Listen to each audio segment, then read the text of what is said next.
Have you ever stopped to think about why we cry? It's something so universal, yet so mysterious. Whether it's tears of joy at a wedding, sobs of grief at a loss, or even the uncontrollable stream from chopping an onion, crying is a fundamental part of being human. But what's really happening when those drops fall? The answer is a fascinating mix of biology, psychology, and even social science. Tears are far more than just salty water. They're a complex biological tool.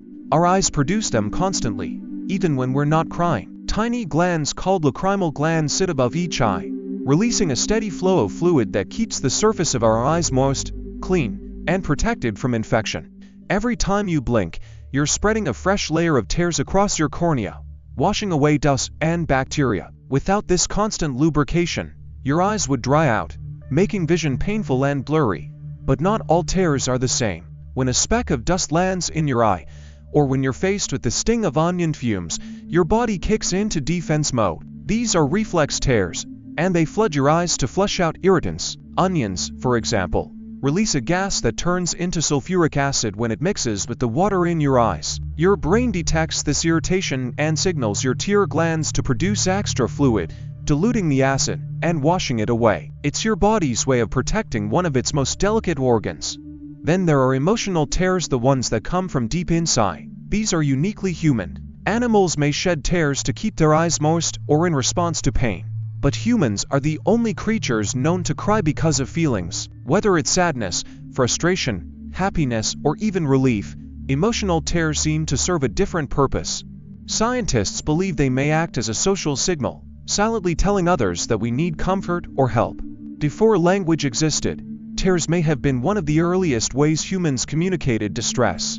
Even today, seeing someone cry instantly triggers empathy in most people, making us want to reach out and offer support. But crying isn't just about sending a message, it's also about releasing tension. Have you ever noticed how you sometimes feel better after a good cry? That's not just in your head. Emotional tears contain stress hormones like cortisol, which means crying literally helps your body flush out stress. They also trigger the release of endorphins, the same chemicals that give you a natural high after exercise. This might explain why some people feel a sense of relief after letting their tears flow. Interestingly, not all tears look the same under a microscope. A photographer once examined dried tears and found that emotional tears form intricate, jagged patterns, while reflex tears dry into simpler, more uniform shapes.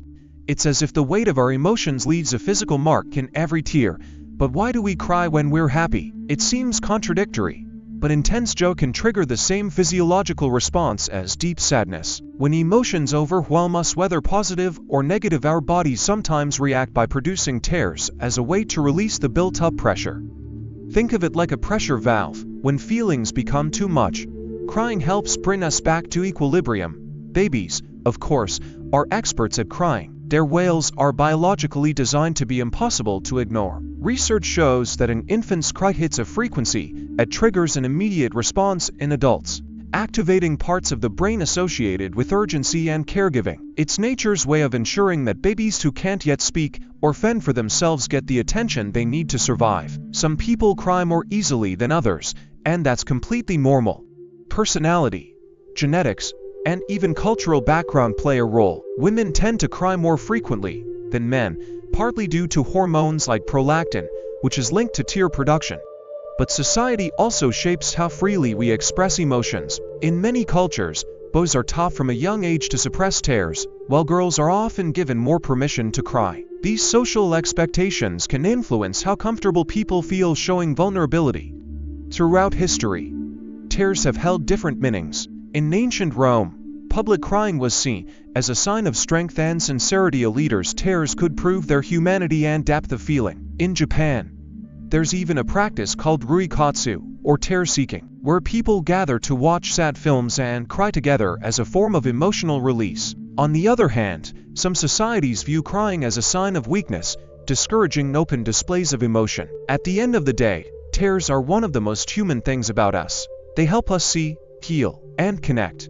They're a biological necessity, an emotional outlet, and a silent language all at once. So the next time you feel tears welling up, whether from pain, joy, or even a touching movie, remember that you're experiencing something deeply rooted in what makes us human. Crying isn't a flaw, It's a feature, and science tells us, is one of the ways our bodies and minds keep us balanced, bonded, and alive. Hey there, if you're enjoying this video and appreciate the effort behind it, don't forget to like this video.